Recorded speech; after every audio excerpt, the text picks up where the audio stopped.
Good morning, folks. Hope you all had a happy Thanksgiving, able to get together with your family and friends. And it was great to see so many families getting together this Thanksgiving after being apart last year. And we have much to be grateful for as a nation. When I was elected, I said I would always be honest with you. So today I want to take a few moments to talk about the new COVID variant, first identified last week in Southern Africa. It's called the Omicron. It is to their credit, the scientific community in South Africa quickly notified the world of the emergence of this new variant.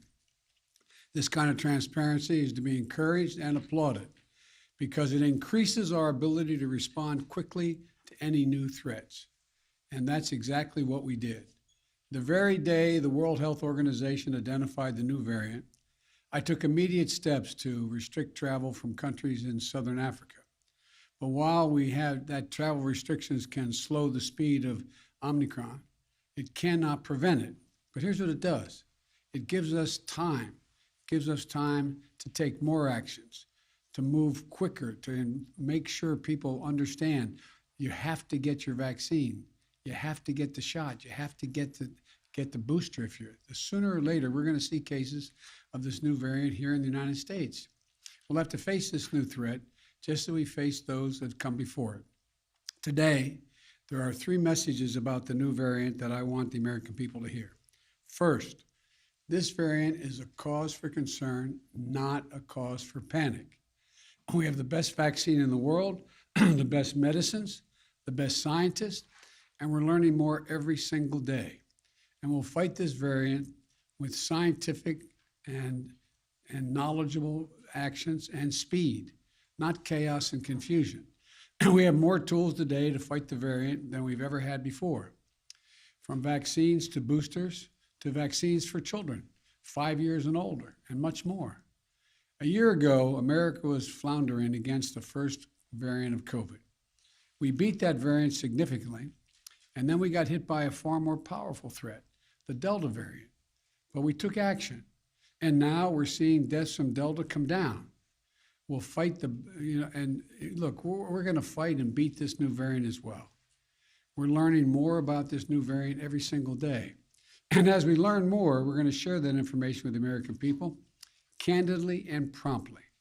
Second, the best protection, I know you're tired of hearing me say this, the best protection against this new variant or any of the variants out there, the ones we've been dealing with already, is getting fully vaccinated and getting a booster shot.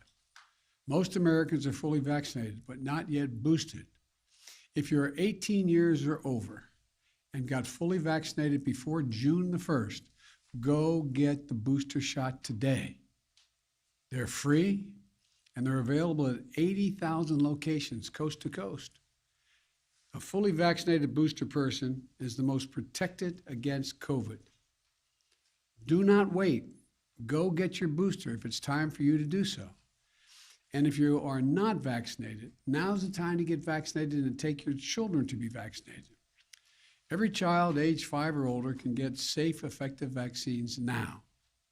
While it will be a few weeks before we know everything we need to know about how strongly the existing vaccines protect against the new variant, Dr. Fauci is with me today, of our medical team, and believe that the vaccines will continue to provide a degree of protection against severe disease.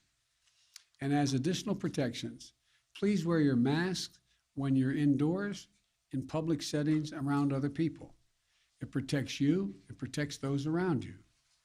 Third, in the event, hopefully unlikely, that updated vaccinations or boosters are needed to respond to this new variant, we will accelerate their development and deployment with every available tool.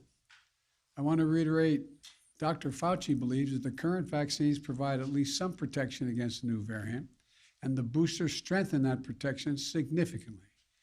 We do not yet believe that additional measures will be needed, but so that we are prepared if needed, my team is already working with officials at Pfizer and Moderna and Johnson & Johnson to develop contingency plans for vaccines or boosters if needed.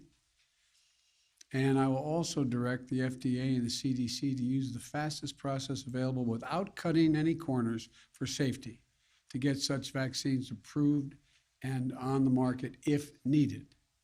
And we'll do that the same way any modifications are needed or current treatments need used to help those who get ill with the COVID virus.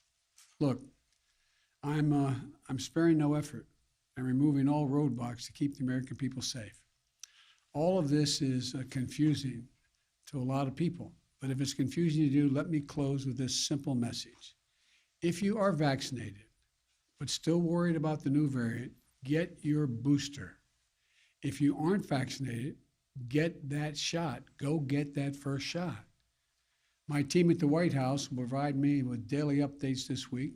And on Thursday, I'll be putting forward a detailed strategy outlining how we're going to fight COVID this winter, not with shutdowns or lockdowns, but with more widespread vaccinations, boosters, testing, and more. I promised every American that there will always be the latest vaccines available and the booster shots available to them and for free and everywhere available. Every single American, free of charge, and I will keep that commitment. But we need to do more than vaccinate Americans. To beat the pandemic, we have to vaccinate the world as well, and America is leading that effort. We've shipped for free more vaccines to other countries than all other countries in the world combined. Over 275 million vaccines to 110 countries.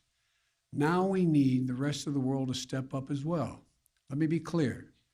Not a single vaccine shot Americans ever send to the rest of the world will ever come at the expense of any American. I will always make sure that our people are protected first. But vaccinating the world is just one more tool in how we need to meet our moral obligation as Americans and how to best protect Americans as well. The Delta variants and now the Omicron variant all emerged elsewhere in the world. So we can't let up until the world is vaccinated. We're protecting Americans by doing that as well. As we continue this effort, let's remember where we stand. We're in a very different place as we enter the month of December, this month, compared to where we were last Christmas. Last Christmas, fewer than 1% of American adults were vaccinated. This Christmas, the number will be over 71%, including more than 86% of seniors. Last Christmas, our children were at risk without a vaccine. This Christmas, we have safe and effective vaccines for children ages 5 and older, with more than 19 million children and counting now vaccinated. Last year, a majority of schools were closed. This year, 99% of our schools are open. Let me reiterate once more. We also now have booster shots that provide extra protection. They're free and convenient. There is still time to get your first 2 shots or your booster shot or get your children vaccinated before Christmas. All 3 are available and can be done before Christmas. If you and your family are fully vaccinated, you can celebrate the holidays much more safely. And given where we were last year, that's a blessing that none of us should take for granted. We're throwing everything we can at this virus, tracking it from every angle. And that's what we have to keep doing. That's how we reopen our country. That's how we reopen our businesses. That's how we reopen our schools. That's how, even with the pandemic, we've generated a record job creation, a record economic growth in this country. We've moved forward in the face of COVID-19. We have moved forward in the face of the Delta variant. And we move forward now in the face of the Omicron variant as well. So thank you. May God bless our troops. And I hope you all have, I'll be speaking before them, but a Merry Christmas as we approach it.